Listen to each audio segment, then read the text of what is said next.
I want a lot of people to learn from my story because at this junction, I am living in total regrets, full of pains and sorrow. Kenny's got a tale. Real life stories inspiring without fail. Laverita TV, where truth is told. Tune in, be inspired, your story unfolds. Here is Storytime with Kenny on Laverita TV. I remain your host for the program, Kendi Mohammed. I would like to appreciate every one of you. You've been an amazing fan so far. Here's the narration of today's story. But before I start the narration, let's quickly go for a commercial break. We'll be right back. You got what it takes to do it. You got what it takes to do it now. You can make it, you can make it.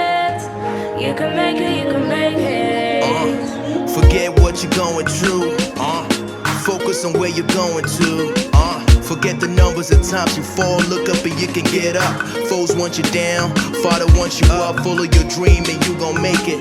Cause life is what you make it, my brother, and we gon' make it. My sister, you a diamond, they can never ever break you. Look up to the sky, let the most high elevate you. Flip your critics, they got a headache, then let them get the medic. We never panic, we're standing firm, developing. Welcome back. And here is the narration of the story. During my university days in school, God brought me together with a lady from the year 1. And as time goes by, we became best of friends. We are not just friends, we were sisters. Because a lot of persons usually think we were related. But no, we met at the four walls of the university. Our friendship grew stronger. And after school, we went for service. But we actually didn't serve in the same state. Service took us to different states. But what happened after life after service? I got a job and my friend on the other hand did not get a job. I got a job at a big organization in Kano State. And being a good friend that I am, I chatted my friend and I was like, instead of staying home without a job doing nothing, why not come over to my place and let's start afresh. And from there we can submit your applications and your credentials to different organizations. This Kano State is known as a place for different opportunities. And after she discussed with her family members, they allowed her. And she came over, we were friends, and everything was moving smooth. Despite the fact that I showed her a lot of responsibility in the house, but I never for once saw her as a liability. Because why? We have been friends from university days. I was the one catering for everything, down to her pad, her recharge card, her data. But I loved her so much that I never for once complained. But she had a friend who was in another state. You have sometimes heard of that friend. Yes, she has told me about that friend, but I know nothing about this very friend. I just know she stayed in a state far from house. But I have never for once asked her about who this person really is because I never thought of anything. I felt even if I am her best friend, it's never a bad idea if she has other friends. And everything was moving smooth. I'll go out, go to work, and come back in the evening, leaving her at home. But one of these evenings, I went to work, came back, and when I came back, I searched everywhere. Where is so person? It's unlike her. Most times if she's going out, she'll have to call me, okay, I dey come out, see you when I come back. I want to go and see so person. I'll be back. But this evening was a little bit different. Despite she was not at home, she still moved with some of her belongings. I was wondering, I said, in the morning we didn't have an issue before I left home. Everything was actually fine. So how comes, what happened along the line that she left without even informing me? So I called her families and they were like, so person is not here, we didn't see her. I was wondering, so I asked them, I said, was it that she told you people that she was coming over? They said no, that she didn't tell us about coming over.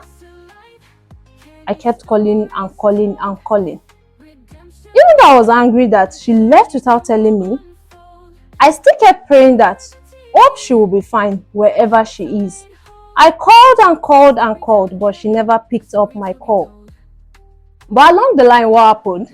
She went to meet that particular friend in a state far from us. I was not aware of the whole issue. And when she got to that state, she and that friend now went to another state to meet another friend. That is, they were 3 in number, right? They are 3 in number now. So 3 of them went to a native doctor. And those other friends were into prostitution. And since she was jobless at that time, without a job and doing nothing, so I think maybe they had actually advised her that, okay, you can, instead of doing nothing, why not go into prostitution like us? And she agreed. Because why? She was tired of being a liability.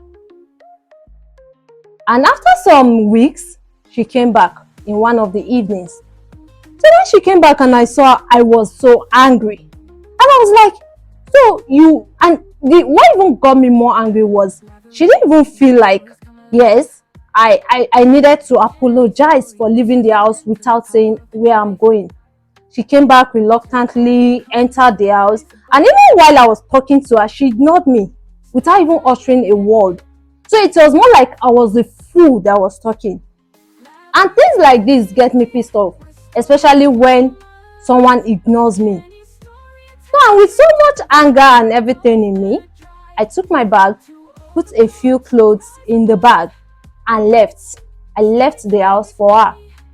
And I went to my boyfriend's place, who was like 20 kilometers away from where we stay.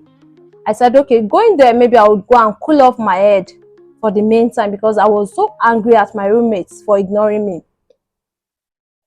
So later that night, in the midnight, around 1 a.m., I received about 2 missed calls from her. But I refused to pick up, because I was like, this was also a person that I was talking to earlier and she ignored me. How come she's now calling me at this time of the night? So is this time she felt it was the right time to narrate where she went to? So I refused speaking because I was still angry. But one man kept telling me, okay, pick. What if she wants to apologize? I said, no, I will not pick. I refuse speaking. But later that morning, a number called me. And that number happens to be my neighbor in the house. So immediately I saw his number, I was like, what happened? I picked. And when I picked, they were asking me, they said, where are you? Where are you? I was like, I'm in so place, I'm in my boyfriend's place. And they said, you have to come back home right now. I said, okay. So I had to pack my things and I went back home. Because from the tone in his voice, it was like there was an emergency at that time. I said, okay. I quickly went home. And when I got home, I got the shocker of my life. What happened? I met a lot of people in the compound. And everybody was sad. From their faces outside, everybody was sad. And when I entered the house, I quickly with shock in my face. I entered the room with, what happened? And the next thing I saw was my friend covered with a blanket on the bed. I screamed and shouted, what is happening? And with fear and trembling, I opened up the bed sheets. And when I saw the greatest fear of my life. I saw my friend, blood gushing out from her mouth, her nose, and her ears. She was already dead at that time. I screamed, I shouted, neighbors. That was when neighbors now started explaining and narrating that it was in the midnight when they were, that calls received in the midnight was actually from them, but that it was not from my roommate. I was like, wow, from you guys. And that was when they narrated that in the night, she started screaming like a cat. And when the sound was that, at first the sound started like a normal sound of a cat. But with time, after some minutes, hours, that the sound became worse. And it was as if it was not one cat that was shouting. It was as if several cats started shouting non-stop. And that was when they got scared and they came outside to locate where the sound was coming from. And lo and behold, it was actually coming from my apartment. They knocked and knocked. There was no answer except the sound. And with so much fear, and they had to break the door open. And when they broke the door open, they saw my friend. She was the one making such a sound. And that was when they quickly checked around. They saw it was only my friend that was inside. I was not inside. And that was when they quickly picked up the phone to call me using her phone, my friend's phone. But I was so angry. I was too angry at that moment to pick. And the next morning, they had to use another number, which is a number of a neighbor I know. And that was why when everything down on me that, whoa, that if I had actually known her silence was because of this reason, I would have actually stayed back to hear from her. Because it definitely means her silence means she was passing through a lot. But before we could say anything, before we could do anything, the neighbors went to bring police. But their bringing police was to take the corpse of my friend and also to start an investigation into the matter. And later, during the investigation, the family were called upon. And when the family came and the police narrated everything to them, that this was what happened to their daughter. And the family were like, we have to investigate well, because the death of our daughter must not go fruitless. And the police tried their best. Yes, they tried their best. They made sure they searched all corners of her phone to check the culprits. Even though at that time nobody knew what actually happened to her.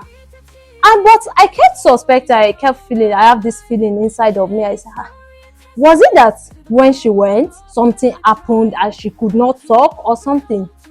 But it was after the police actually opened through her phone, they saw everything.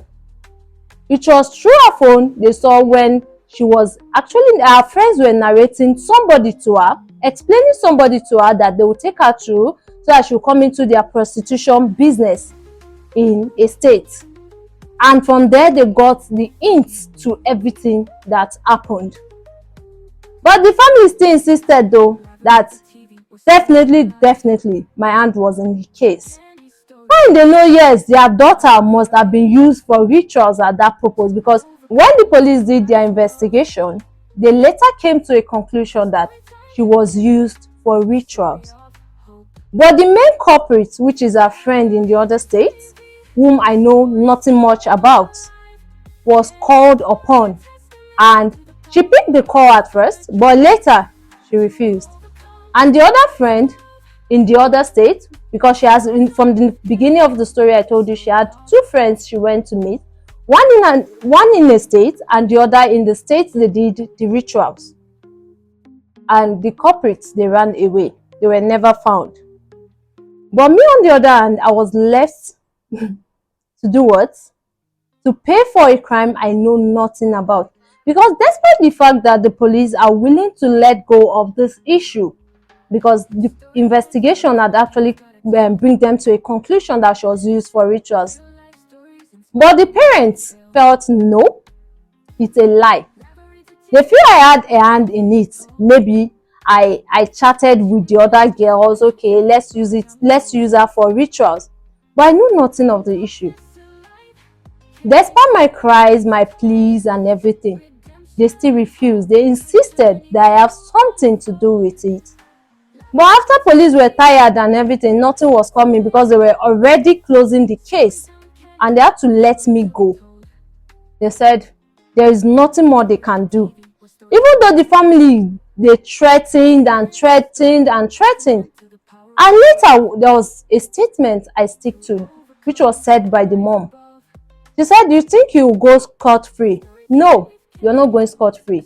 Since the government has actually failed us on this, we'll go spiritual. And when she said that, I didn't really take it as a big deal, because I felt maybe she was just blabbing and blabbing. But after 3 days, I was released from the cell. What happened? I started having a growth in my nose. And this growth was bringing out a green pus from it. But this growth didn't only affect my nose alone. No. It affected one side of my eye. It was as if one side of my face is paralyzed. Most nights I go to bed in pains. I suffer a lot, yes. And even my job, I had to resign. Because why? I had to be treating the sickness. I've gone to several hospitals and they'll be like, there's nothing wrong with you. Not until when I went spiritual also, and I was told the attack was from the family of my friend. And I and my family have actually tried to contact them and apologize for everything, even though I know I am not wrong in this. I have nothing in her death. I have no hand in her death. But her family still feels I have something in her death. But there's one question I keep asking myself. Does that mean it's wrong to do good? Because as far as I'm concerned, I only did good to my friend. Should I have actually left her in a jobless state? And I tried to explain to them that she didn't even tell me where she was going to. She left even before I came back to work. But the family refused, because why? They needed someone to pin the whole issue on. But I've tried and tried and tried my best to beg them to forgive me, but it seems forgiveness is of the Lord. So at this junction right now, I'm in a confused state because I'm actually battling with a lot. All I know is I did her good. Yes, I did her good. But if only the dead can speak, I know my friend would have actually narrated the whole issue. But the police tried their best. Yeah, they tried their best. But the family is still insisting that I have a hand in it. At this junction, I don't know what to do anymore because I am tired, I am frustrated with life. And there's one advice I'll keep advising people. If you really want to render help to people, make a cross-examination and think twice before you render help. Because this has actually taught me a lot. And I would like others to learn from this. I am not actually seeking for an advice because I have made the mistake already. If only I could go back in time, I would have gone back to the past when I had the opportunity to say yes or no. Which is yes, she coming over to stay at my place, or no, staying back at her family place. Because if she had actually died in her family house, who would they have held responsible? Would they have looked for someone to pin the whole issue on? I want a lot of people to learn from my story. Because at this junction, I am living in total regrets, full of pains and sorrow. Nobody to talk to. The only person I have right now is my mom. And my mom is also tired of the whole issue. But I believe one day life will be so fair to me. But I pray when life decides to be fair to me, it won't be late for me. So that's all on our story for today. If you'd like your stories to be shared, you can send an email to contact@laveritatvproductions.com. And you can also follow us on all our social media handles. On X is Laverita TV Ltd. On Instagram is Laverita TV Ltd. On YouTube is Laverita TV Ltd. On TikTok is MOFW Dating. And you can also follow us on our Facebook handle, Laverita TV News NG. And also Adekunle Komolafe Foundation TV. See you next time when I bring amazing true life stories your way. From we in the studio, we say bye-bye. Laverita TV, where hearts are made whole. Storytime Kenny, a story to be told. Laverita TV, where stories come alive. Kenny's story, a testament to the power of the drive. To overcome, to rise above. Storytime with Kenny, a story of hope. Laverita TV, where stories come alive. Kenny's story, a testament to the power